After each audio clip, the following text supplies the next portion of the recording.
morning. My name is Specialist Knowles. The presentation I have for you today is unclassified, so please let me know if you would like a copy of it at the end of the presentation. The subject of today's presentation is conflict management, and the reason I am presenting it is to inform soldiers and leaders what conflict is and how we can properly manage it so as to not reduce mission readiness. On today's agenda, we are going to be talking about what conflict is. Specifically, we're going to be talking about the 3 levels of conflict, types of conflict, as well as the sources of conflict. After we discuss those, we will talk about proper ways to manage it.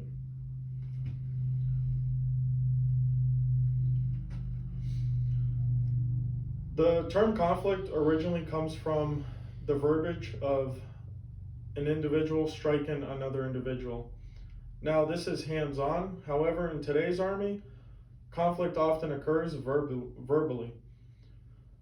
Oftentimes, you can see soldiers or leaders arguing about something, and this is the most common type of conflict that we see.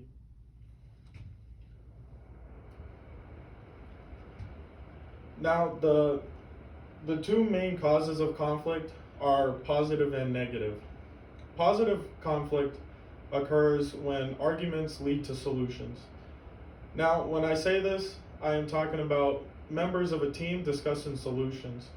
So an example of this would be a team that gets tasked out to accomplish a mission. They're going to talk about different ways to effectively accomplish that mission, and there is conflict. However, it is positive in nature. On the other hand, we often see negative conflict. This occurs when unresolved issues are persistent. So a lot of times you will see people arguing over different perceptions. An individual might believe something and another individual may challenge that belief. And that is when negative conflict occurs. Now that we have talked about the causes of conflict, we can talk about the 3 levels. The 3 levels are intrapersonal, interpersonal, and intragroup. Intrapersonal conflict exists within an individual.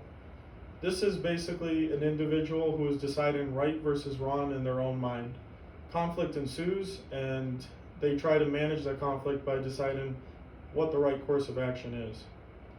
Interpersonal conflict is the most common, and it exists when 2 or more individuals are arguing. Oftentimes this is over perceptions, beliefs, and these individuals oftentimes live, work, or associate with each other. Intragroup conflict exists between groups. An example of this would be 2 teams arguing over who has to do a task. This is often seen as positive, however, it can be negative in nature.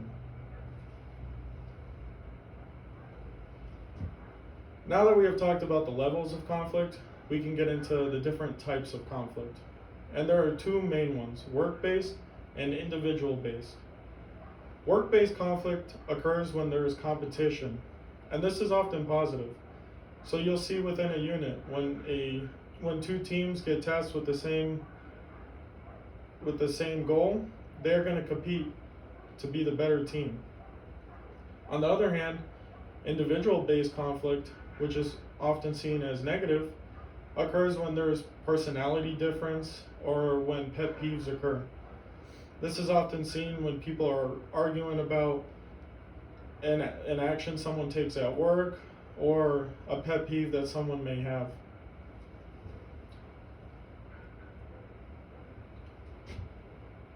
Now, sources of conflict often tie into the types of conflict.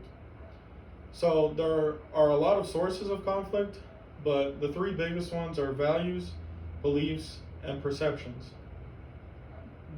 Values especially, because when you join the Army, there are Army values instilled. However, everyone has different beliefs on what the actual values mean, and they have different perceptions. This will lead to them arguing over what they truly believe. Race and gender can even be a source of conflict. And this is why we have programs like Equal Opportunity in the Army. One of the largest sources comes from stress. A lot of soldiers have stress, whether it's at work or home with their families. And this stress will lead to them challenging other people, and it will lead to conflict.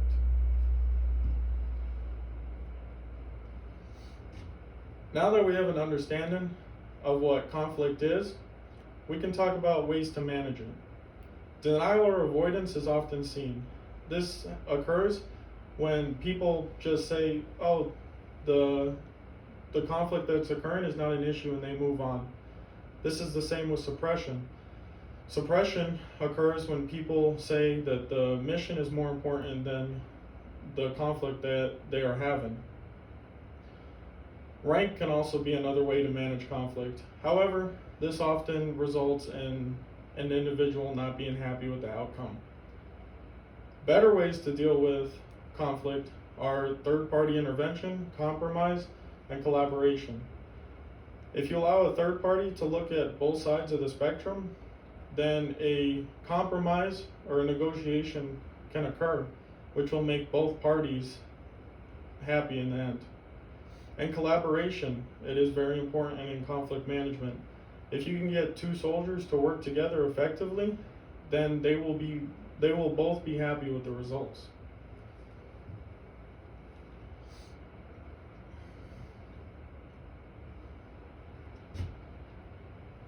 In summary today, we talked about what conflict is.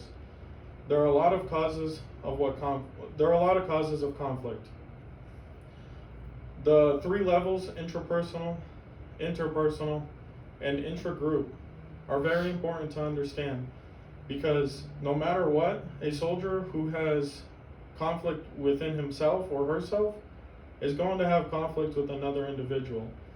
This is due to the different sources of stress that they have, different sources of conflict that they have. So if they are stressed, or they have different values or beliefs or perceptions, then it's going to turn into interpersonal conflict. Now, intragroup conflict, like we discussed in today's presentation, is very important to understand as well, because wherever you go in the Army, there's going to be a team working together. And if that team has conflict, then they are not going to effectively be individual soldiers who can get the mission done. Now, we also discussed management. Management was the biggest topic of today's presentation, and there are different ways to manage it. However, the most effective ways are to ensure that both soldiers or both groups who are having the conflict are happy in the end. Because if they are not happy, then the conflict will be persistent. In conclusion, conflict occurs wherever you go in the Army. Conflict management is a key skill to possess. If you as a leader or as a soldier do not know how to deal with conflict at the lowest level, then when you do get into a position where you have to deal with it, it will be very difficult. Less conflict in the Army means that we are more mission ready, and that is the goal of conflict management. Are there any questions at this time?